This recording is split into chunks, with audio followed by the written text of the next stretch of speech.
सभी पत्रकार बंधुओं को नमस्कार। दो बहुत ही महत्वपूर्ण निर्णय माननीय उच्च न्यायालय के आए हैं, एक दिल्ली माननीय उच्च न्यायालय का और एक गुजरात माननीय उच्च न्यायालय का। और इन दोनों आदेशों से भारतीय जनता पार्टी की ओछी और घटिया राजनीति का खुलासा हुआ है।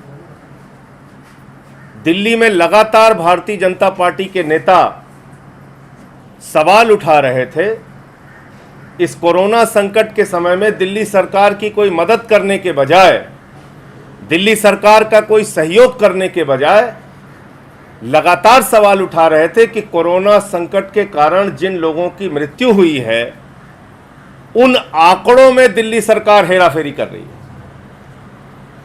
ऐसा घटिया आरोप, ऐसी ओछी राजनीति, और उसमें लेके कभी एमसीडी के मेयर का बयान आ रहा है, कभी भाजपा के नेताओं का बयान आ रहा है। कोई कह रहा है 1000 मौत हो गई, कोई कह रहा है 1500 मौत हो गई। आप दिल्ली की जनता को भयभीत करना चाहते हैं, दिल्ली की जनता को डराना चाहते हैं, मौत के आंकड़ों पर भी गंदी राजनीति कर रहे हैं।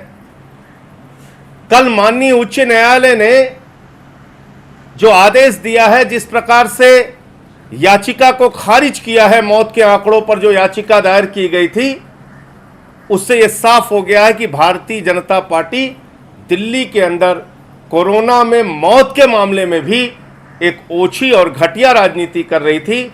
अब भारतीय जनता पार्टी में अगर जरा सी भी शर्म और नैतिकता है तो उनको दिल्ली की जनता से माफी मांगनी चाहिए।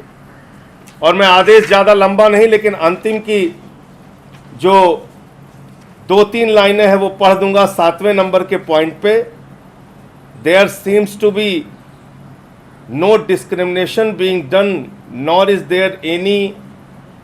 Is there are any material to show false fabrication of data in question being published by the respondents.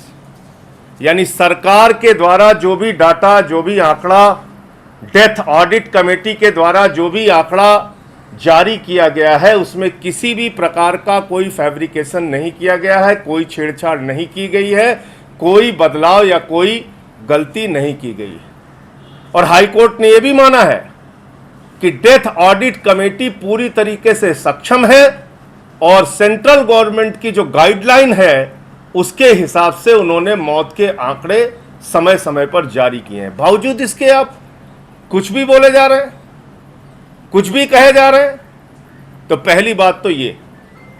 और दूसरी बात, जिस गुजरात में 25 वर्षों से ज्यादा उनका शासन है भाजपा का, जिस गुजरात मॉडल के डंके को पूरी दुनिया में भारतीय जनता पार्टी पीटने का काम करती है, जिस गुजरात मॉडल पे पूरे देश का चुनाव लड़ने का काम करती है, आज उस गुजरात मॉडल का चेहरा पूरी तरीके से बेनकाब हुआ है। अगर आप मौत के आंकड़ों की बात करें तो 865 लोगों की जान कोरोना संकट के समय इस संक्रमण के कारण गुजरात में हुई, जो आंकड़ा पूरे देश में अगर मृत्यु दर के मामले में देखेंगे तो सबसे ज्यादा है। मैं ईश्वर से प्रार्थना करता हूं देश के किसी भी राज्य में कोरोना से किसी की मृत्यु ना हो, लेकिन जब सच्चाई सामने लाने की बात होगी तो यह बिल्कुल खुला सच है और यह सच बेनकाब हो चुका है कि आज गुजरात की स्वास्थ्य सेवाएं पूरी तरीके से फेल साबित हुई हैं। और यह मैं नहीं कह रहा हूं, वहां के माननीय उच्च न्यायालय की टिप्पणी है। गुजरात के हाई कोर्ट ने कहा है गुजरात के सिविल अस्पताल काल कोठरी और तहखाने से भी ज्यादा बदतर हैं। गुजरात के हाई कोर्ट ने कहा है पीपीई किट, वेंटिलेटर, बेड जैसी सुविधाओं का घोर अभाव गुजरात के अस्पतालों में है। गुजरात के हाई कोर्ट की टिप्पणी है कि गुजरात की स्वास्थ्य सेवाएं डूबता हुआ टाइटैनिक जहाज है। गुजरात के हाई कोर्ट की टिप्पणी है कि आपने दिल्ली प्रदेश और दूसरे प्रदेश के मॉडल को नहीं अपनाया और जांच के मामले में जो प्राइवेट लैब थे, जो प्राइवेट पैथोलॉजी थी, उसको प्रतिबंधित किया, उसको गुजरात में रोक दिया।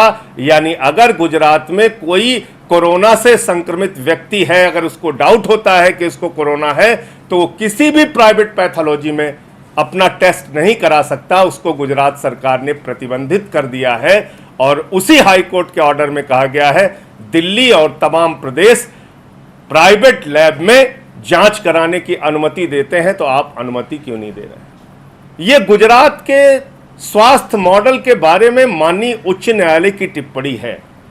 और इसके बाद मुझे लगता है कि भारतीय जनता पार्टी के नेताओं को चुल्लू भर पानी में नाक रगड़ लेना चाहिए। भारतीय जनता पार्टी के नेताओं को, जो लोग सबसे ज्यादा गुजरात मॉडल की चर्चा करते हैं, उनको सामने आकर इन बातों का जवाब देना चाहिए कि आपके सिविल अस्पताल काल कोठरी क्यों बन गए हैं। आपके प्रदेश में N95 मास्क में भी दलाली हो रही है। गुजरात के अंदर 49 रुपए में खरीदा जाने वाला N95 मास्क 65 रुपए में बिक्री किया जा रहा है। यानी N95 मास्क के मामले में भी दलाली और भ्रष्टाचार हो रहा है। स्वास्थ्य सेवाओं के मामले में भी बदहाली सामने आई है।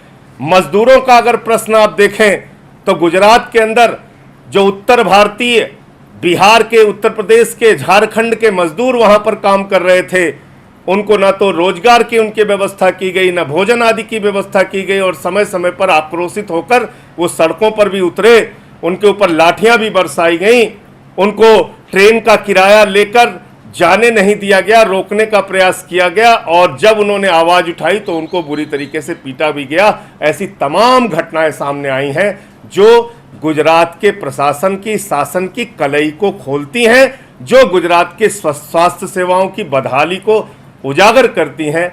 मुझे लगता है कि दो प्रमुख नेता आदरणीय प्रधानमंत्री नरेंद्र मोदी जी और अमित शाह जी गृह मंत्री देश के, ये दोनों गुजरात प्रदेश से आते हैं और गुजरात के लिए एक विशेष डॉक्टरों की टीम भी भेजी गई थी कि इस कोरोना संक्रमण को रोकने में वो अपनी भूमिका निभाएंगे।